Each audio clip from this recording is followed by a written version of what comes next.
Hello students, welcome back to the biology class. So in the last class we continued the 18th chapter, that is the body fluids and circulation, and we discussed about the various formed elements. We covered erythrocytes as well as the leukocytes in the last class. We learned that erythrocytes are the maximum when compared with the other formed elements, and they are the red color imparting pigment containing non-nucleated cells, which in the case of mammals including human is biconcave and circular in shape. We learned about its dimensions also, and we understood that there are exceptional animals like camel and llamas where these cells are flat, oval but non-nucleated. In the case of the other vertebrates, fishes, amphibians, reptiles and birds, they are biconvex, oval and nucleated. We learned that their number is there is a range in which variable number of RBCs are present in female, male, infants as well as fetus. We learned that there is an instrument which help us to count the number of RBC, that is called as hemocytometer, and then there are conditions in which its number may go up or may go down, that is called as polycythemia and erythrocytopenia, otherwise anemia. We learned that all eukaryotic organelles are absent in the RBCs when they become mature, because all that space is supposed to be occupied by hemoglobin, so that it becomes functionally a prokaryotic cell and starts carrying the only role of transport of gases. And we also understood that the process of formation of RBC is called as erythropoiesis, which requires the hormone name is erythropoietin. And the formation of the RBCs starts in the yolk sac in the earliest embryonic stage.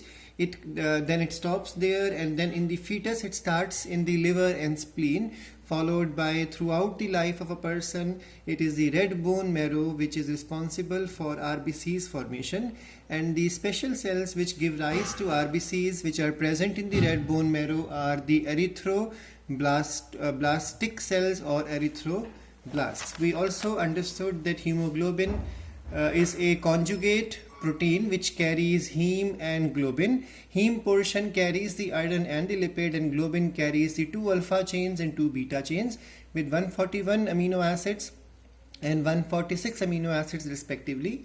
We understood that there is a range again in which variable amount of hemoglobin is present, that is 12, and it can go up to 16 gram per 100 ml of blood in females and the males respectively. Hemoglobin is found inside the RBC in all the vertebrates, but in the case of the invertebrates it may be present, and if it is present, it is present in the plasma. We understood that for 120 days on an average RBC survives in human, and then they undergo hemolysis, during which bilirubin and biliverdin are synthesized, which provide the color to the stool, color to the urine as well as to the plasma. This bile juice is synthesized by the liver and stored in the gallbladder. We understood the functions of the RBCs in the last class, followed by the leukocytes. We learned that the leukocytes are the colorless cells which carry the nucleus, and they are amoeboidal in nature without hemoglobin, and they are able to perform diapedesis.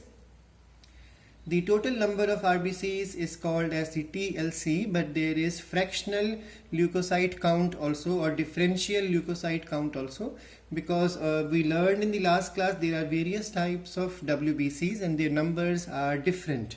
The normal range is 6,000 to 8,000 per cubic millimeter of the blood, and if their number goes up, it is the blood cancer basically. It is called as leukocytosis. If the number goes down, it is called as leukopenia. We learned that there are 2 types of leukocytes on a broad classification method. One is called granulocyte, the other is called agranulocyte, and then the granulocytes are also called as PMNL, and granulocytes are of 3 types: neutrophil, eosinophil and basophil. We learned that the agranulocytes are also called as MNL, and they are of just 2 types: monocytes and the lymphocytes. We did a comparative study of these neutrophil, eosinophil, basophil, monocytes and lymphocytes. We understood that the most abundant one is the neutrophil, followed by the second most abundant is the lymphocytes, and then we have monocytes, followed by eosinophil, and the minimum number of these are the basophil. So the least abundant are the basophil. Their sizes are variable. Granules are present in the first three cells, not in the monocytes or lymphocytes, and granules are basically the lysosomes. And the staining ability is with the neutral dyes with the neutrophils, acidic dye with the acidophil, and then basic dye for rest of the three cells. We also learned their nucleus shape is different, multi-lobed in neutrophil, bilobed in eosinophil, S-shaped in basophil, reniform or kidney-shaped in monocytes, and then lymphocytes carry a round nucleus.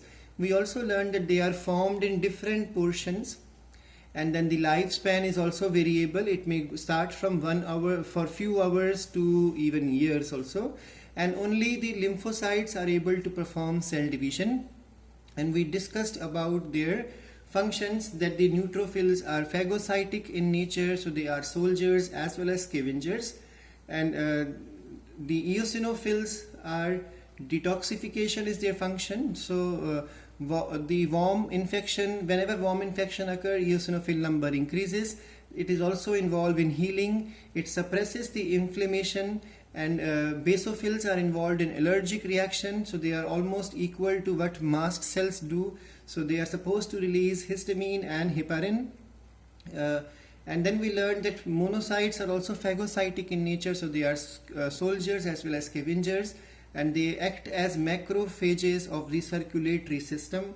And then lymphocytes are responsible for real immune system, because some of them are phagocytic and maximum of them are antibody synthesizing type. We learned in the last class that lymphocytes are of two types: T lymphocytes, which mature in thymus, and B lymphocytes, which mature in the bone marrows.